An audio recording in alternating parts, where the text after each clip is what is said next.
Trent Brown arrives, but he doesn't stick around for long out at Patriots minicamp. We'll tell you why and whether there's a growing concern at tackle. Also, the Patriots offense was a little uneven. Is that because of a lights-out defense or the offense's own limitations? Could it be both? Plus, another Donnybrook? All that and more on Tom Curran's Patriots Talk podcast featuring Phil Perry. Tom Curran's Patriots Talk podcast is presented by FanDuel Sportsbook. Make every moment more. That was good. A lot of energy. That was great. Good job by you. I wrote the whole thing out. It's right here on my computer. Was that a Donnybrook we saw unfold today? What happened? No, I think you might have seen more of it than I did, but I did see Anthony Jennings heated yet again. He was in the middle of it last week. Another week, another heated Anthony. I don't see him as that kind of individual. He seems pretty mild-mannered. That was in the 11-on-11, or it wasn't even 11-on-11. It had to have been because there were offensive linemen out there. That's who he was they were mixing doing it up with. Oh, they were doing run fits, actually. Looks like Chasen Hines, or it looked like Chasen Hines was sort of the other participant involved. Yeah, they were doing runs, and Chasen Hines was involved, and what I looked up and saw was Matt Judon with Chasen Hines and a gentle bear hug, slowly walking Chasen Hines delicately away from the fray, and Chasen Hines doing the over-the-shoulder, waving the finger, "See you later," move. And then Anthony Jennings. Meet me outside? Yeah. This ain't over yet. And then Anthony Jennings was ushered to the sideline. That was the end of that. So really, folks, that was just to bring you in. But you're already here now, so let's get to the good stuff, which is not necessarily good stuff. That'll be defense. We saw Trent Brown, erstwhile Patriots left tackle, laid low by a hailstorm that kept him away from the beginning of minicamp. We saw him on the field today, but not for long, Phil. No, he did not. He was out there for about one period, and that even isn't really fully describing just how uninvolved he was.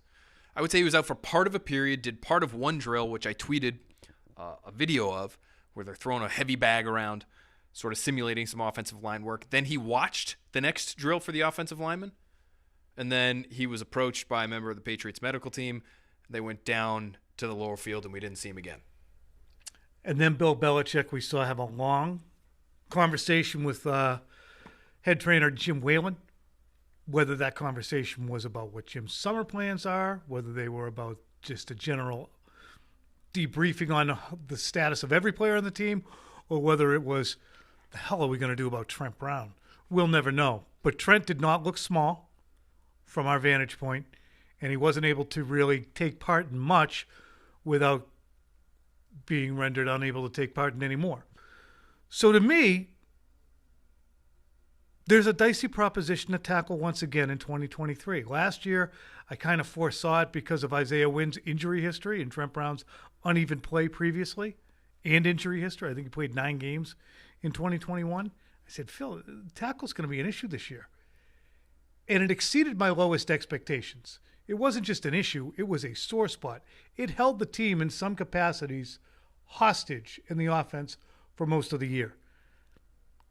This feels like it could be headed that way again, and I'm not trying to oversell it based on Trent Brown's availability at all, but you need to be able to enter July and say, we know what we're doing on the tackle spots. Especially when you have a pocket passer. It's such an important position for every offense in the NFL, and I would say in particular for an offense like New England's, which is going to be based on your ability to protect the quarterback and allow him to operate from the pocket. This is not playground football. This is not scramble to throw football. This is drop back, understand that you're going to be able to have the 3 or the 5 or the 7 steps that you need as a quarterback to be able to drop, be unbothered, and make your accurate passes. And when you have 2, I would say, really significant question marks at both tackle spots, that to me is enough to make me concerned about the entirety of the Patriots offense. Do you feel any better about the right tackle spot where there are several journeymen competing than you do about the left tackle spot where there's a total dice roll? No. I don't know how you could. Connor McDermott, and I know Bill Belichick said at the podium last year, thank God we have Connor McDermott. I like Connor McDermott. I like Connor McDermott too.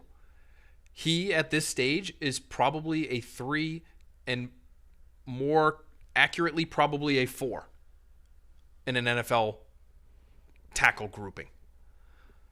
Then you have Riley Reif, who played a lot of football and has played a lot of football over a long period of time, played a lot of football for the Chicago Bears last year.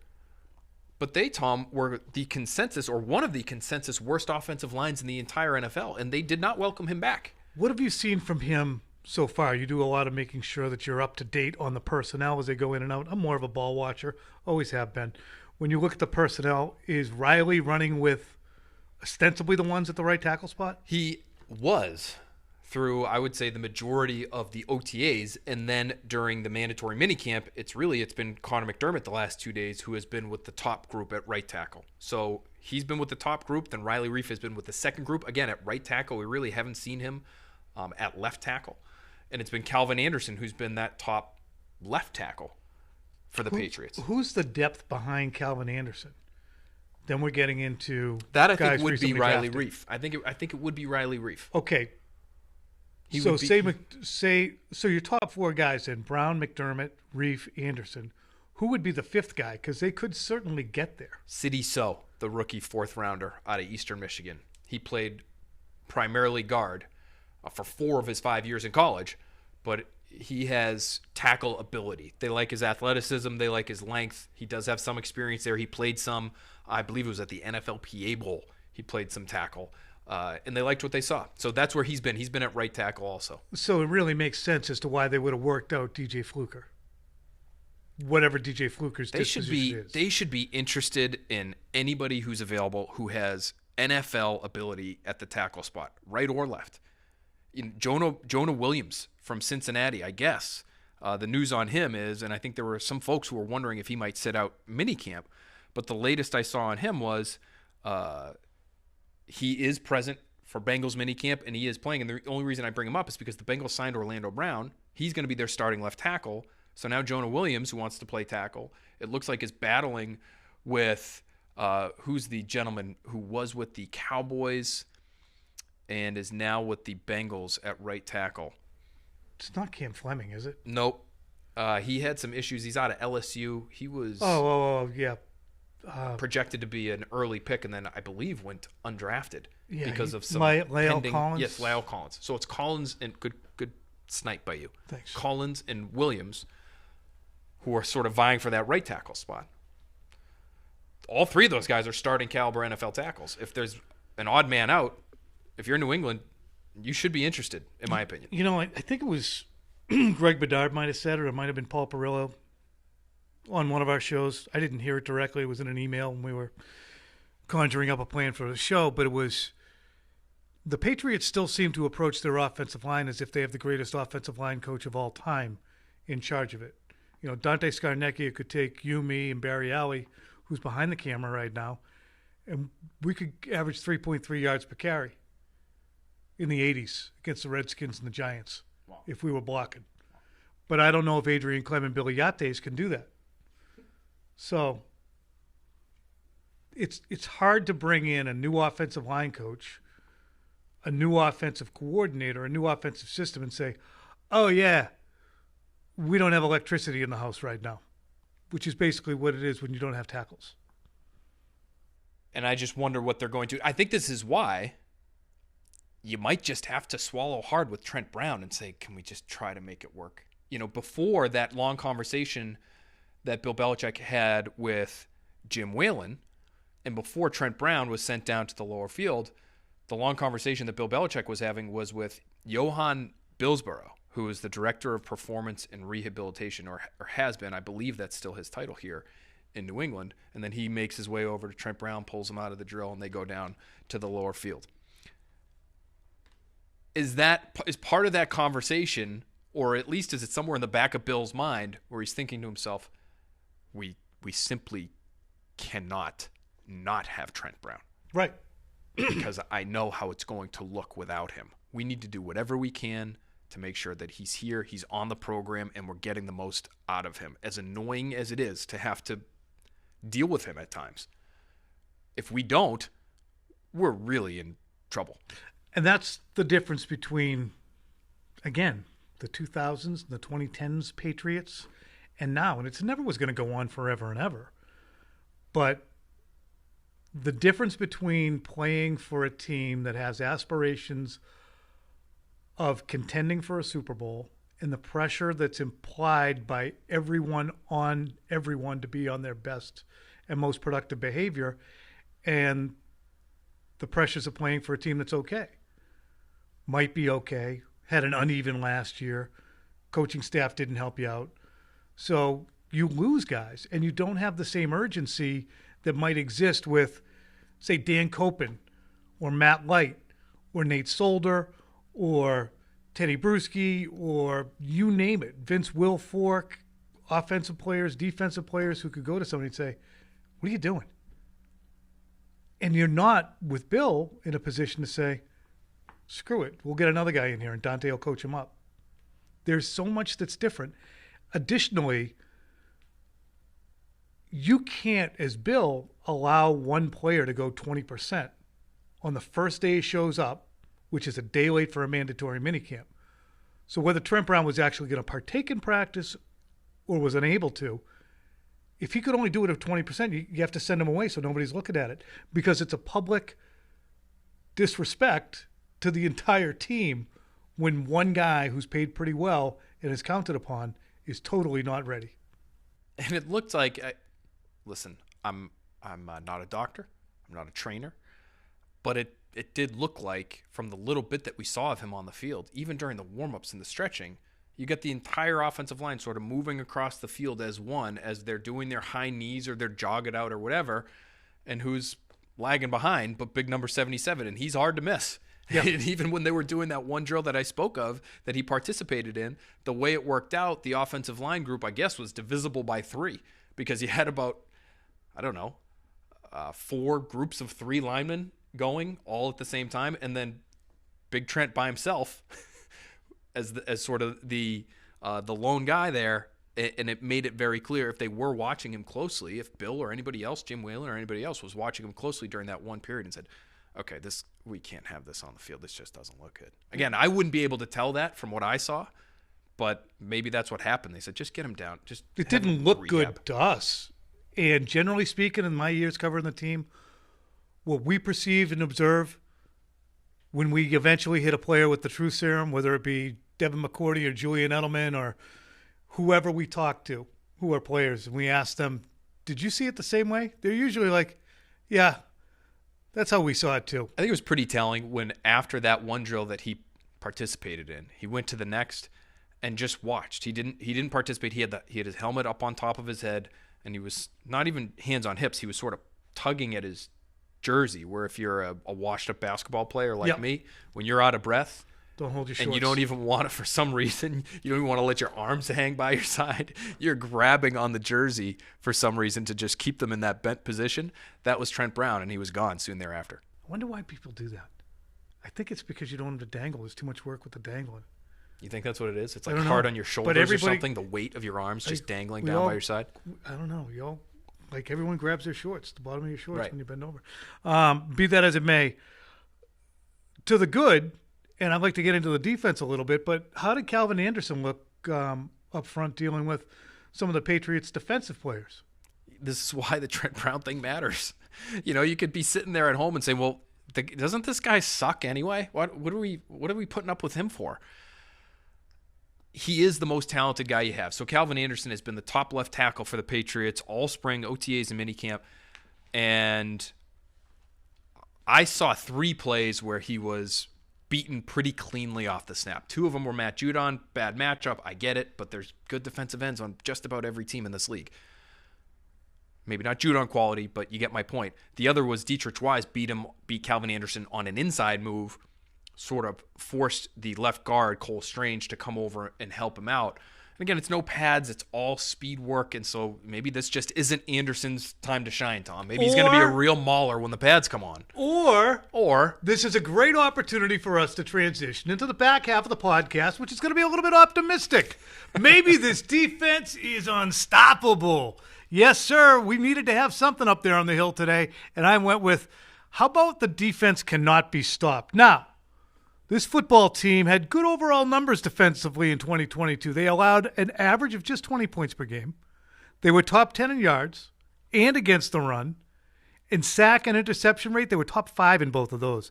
Situationally, though, not as good. They were 21st overall on third downs, around 40%, 22nd in the red zone, and 27th on goal-to-go situations.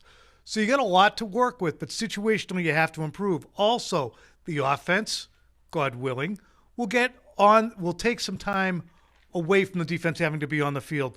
Phil and I both spoke to Jabril Peppers and Matt Judon today about the upside of the 2023 Patriots defense. Let's start with who? Let's go with Peppers first. Let's go with Jabril Peppers. Skull Crusher, play him. It's a little unusual to see a defense that's got the ability to disguise as well as you guys do right now. Yep. Why are you able to do that as a defense? I think that's just a credit to everyone's versatility. We can all play in the deep part of the field. We can cover man-to-man, whether it's a tight end, running back, so if we got to replace, on the blitz from the corners. And we real comfortable in the box, knowing how to read the triangle, things like that. So then you add in a guy like Marte, who you don't know if he's at back or safety now, and we're talking pre-snap. It might look one way to the offense. We run the same play, but we just flip two guys. Now it looks like a completely different defense. So we just kind of keep spinning the dial. We got a lot of continuity going on. We only lost one player, a great player, but we all know each other pretty well. You know what I mean? So we're just kind of trying to build off that and take the next steps where we can. You played a lot of football. Yep. Is it unusual to see a defense that can do as much as you guys can do at this stage of the year? Yeah, I've never been a part of something so fast like that. But like I said, we've all been here. This is my second year with the guys, but they've been together even longer than that. We're just building off last year. We kind of brushed off the cobwebs a little bit, just to get guys back in the swing of things. But for the most part, we're trying to build. Like OTAs, that's where some guys really start to learn the defense, what the coaches asking from you, the expectations, the standard, but we already know that. So now we're just trying to look for ways where we can get ahead. How can we disguise awareness things here, things that we might not necessarily, put our best foot forward last year, trying to take that next step. After hearing Jabril over there, he said it's pretty unusual where you guys are at as a defense right now in terms of the number of looks that you could throw at an offense already. It's only June, right? Mm-hmm. You've played a lot of football. How unusual is it where you guys are at right now as far as that goes? I think, not to try to backdoor Pep, but with our coaches and with the players that we have, it's not unusual. We have unicorns for real. We got a guy like Duggar that can play on the line of scrimmage at linebacker depth. He can play at corner, but he's a safety. And then we drafted players that can play from nose to middle linebacker. Then we got big rangy corners to corners like Marcus Jones, where he played 3-4 different positions on each different unit, offense, defense, and special teams. So with that, it's not unusual. You gotta get those players on the field, right? And so you find our coaches do a great job of finding any way to get those players in different packages on the field and put them in situations where they can compete and they can win.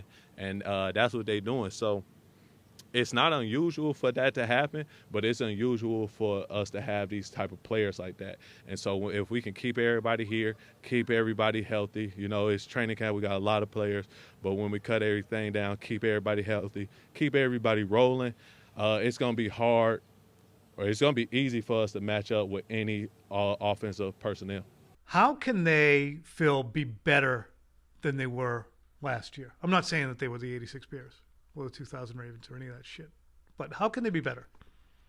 I think one of the ways in which they can be better was actually described by Devin McCourty a few weeks ago, and I need to go back and try to find this quote from him. But the gist of his message was, the Patriots might be better this coming season without me defensively. And it sounds like, it's Devin McCourty, he's being humble, nice guy. But his point was, and he explained it further, the Patriots have all of these versatile defenders that can play free safety, strong safety, weak side linebacker, cornerback, slot cornerback. And when you have that, you can be so versatile that you can disguise. And when I was out there, McCourty speaking, when I was out there, you knew where I was going to be.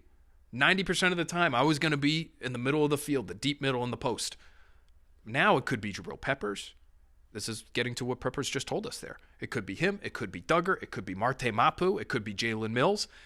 And there's so much you can do there in terms of rotating your defense and confusing the look, not only for the quarterback, but for the receivers too, if they have some sort of convertible route where they're trying to see, is it too high or is it single high safety coverage? Is it man? Is it zone?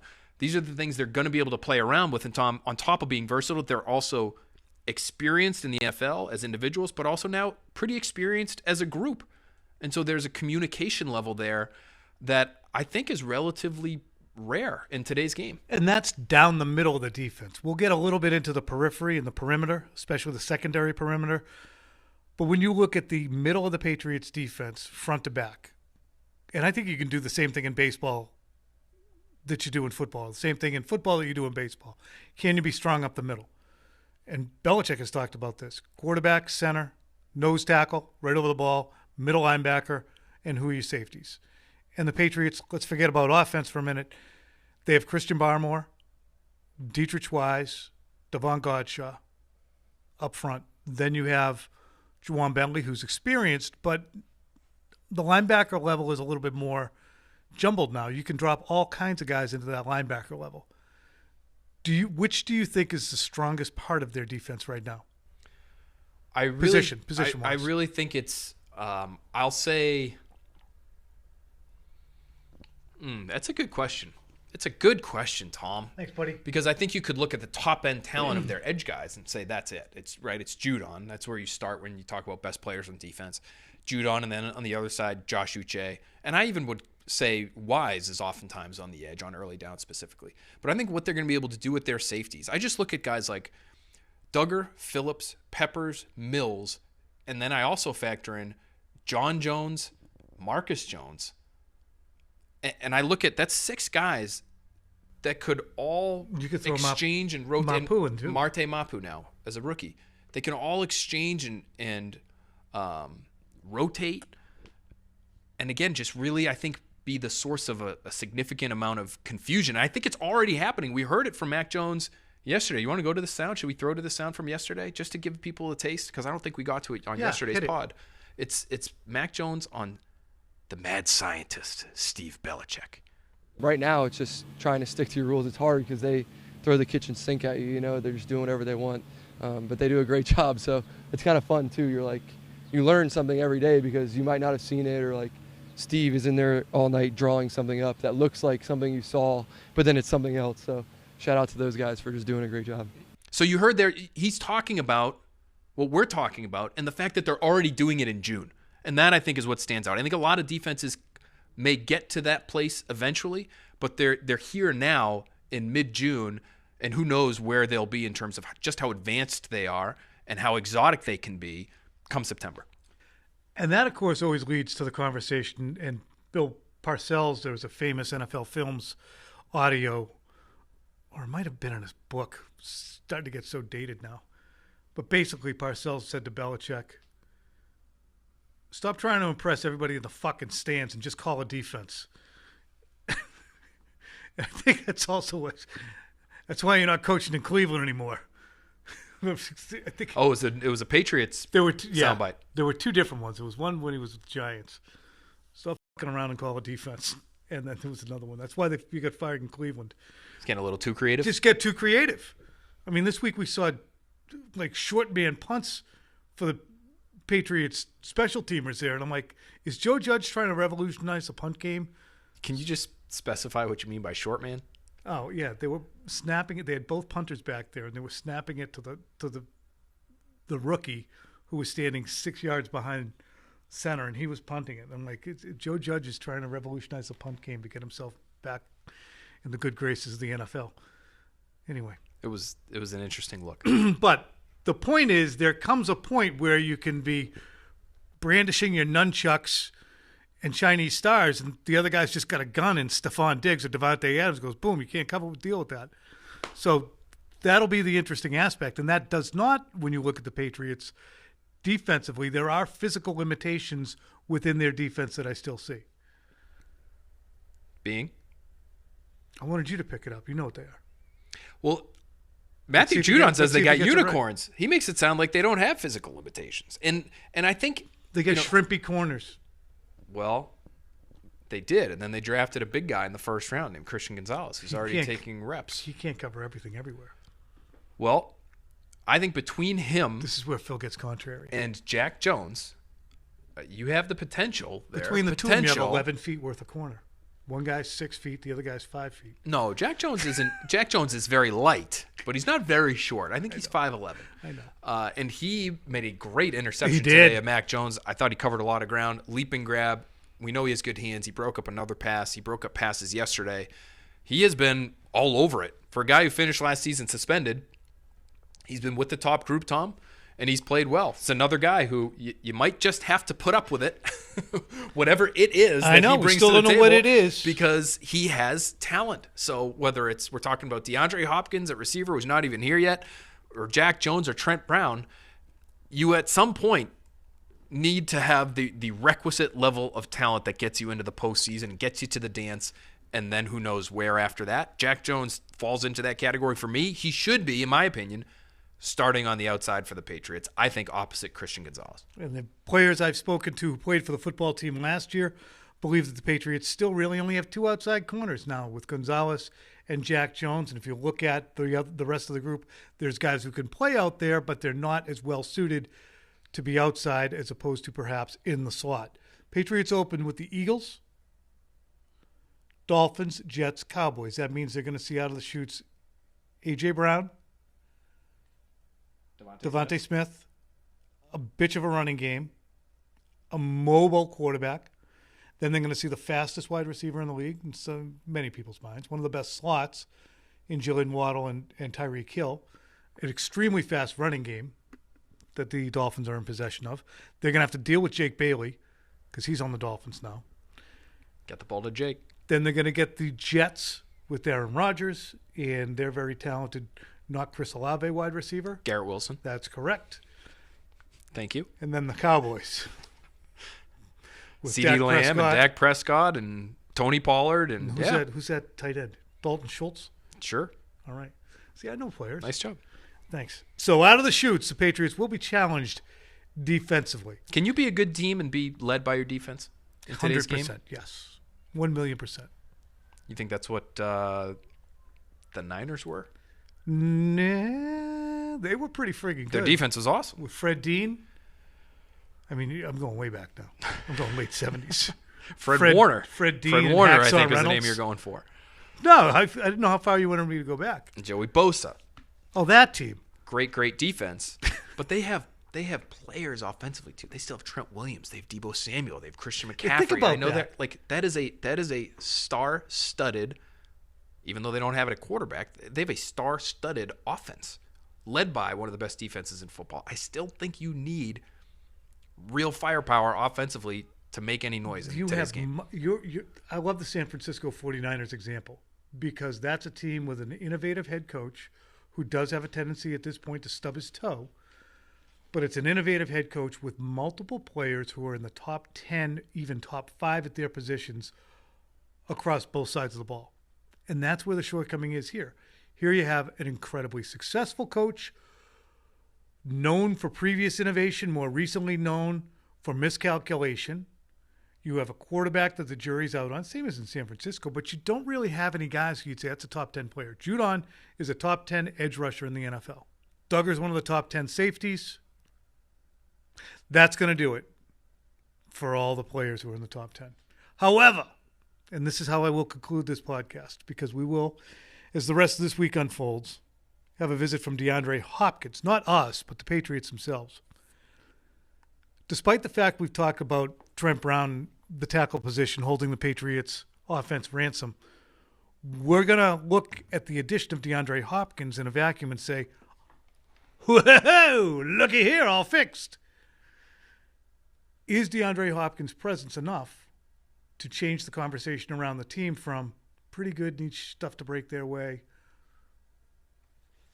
to that's a real threat in the American Football Conference? I'm going somewhere in the middle. I think they'd be a real threat to be the second best team in their division. Okay. Is that fair? So they're not threatening for the conference, but if things break their way, they might threaten for the division. Who's the best team in the division? I still think it's the Bills. Even with Stephon Diggs? Is he in? Is he out? Is he in? He's back in. Now he's out of the building. He's in the building. He's with the team. He's not. Who really knows? Josh Allen effing loves him. I know that. Is that what he said today? Oh, yeah. I didn't hear that part. Oh, yeah. Josh Allen got yelled at by Steph Diggs. I know, but he says he loves him with the F-bomb dropped in there too. Steph Diggs is one of their best players. They're not the same without him, which Josh Allen also said. So if he's out of the picture, So if who the knows? Patriots lose Who Steph knows? Diggs, if the Patriots lose Steph Diggs, if Buffalo loses Steph Diggs, the Patriots get DeAndre Hopkins. Does that tip the balance in the AFC East? Who knows?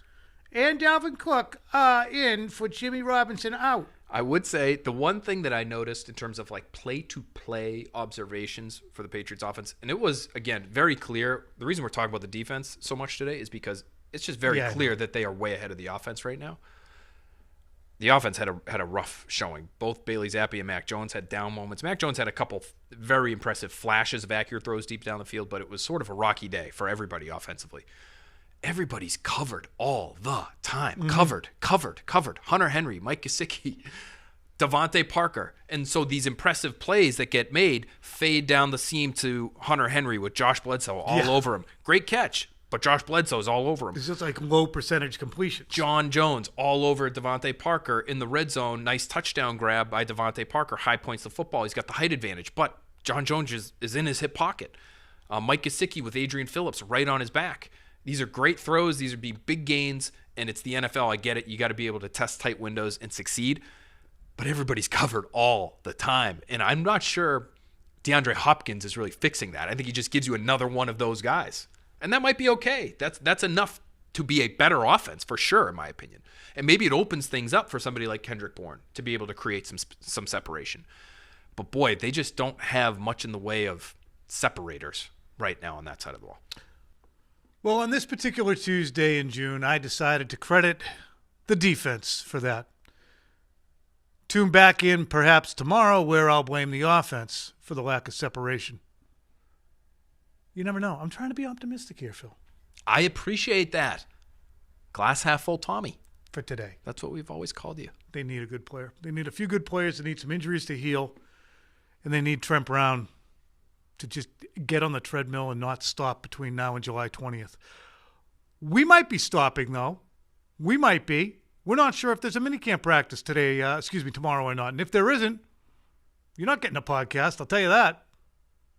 Okay? Maybe an expats. We'll do an expat. Keep your ear out for an expats podcast, just in case. But for myself, for Phil, for the Skull Crusher, John Henry, for Barry Alley, for all the folks here at NBC Sports Boston and Tom Curran's Patriots Talk podcast, we say thank you. Also, I want to please implore you and beg you to do one thing for me.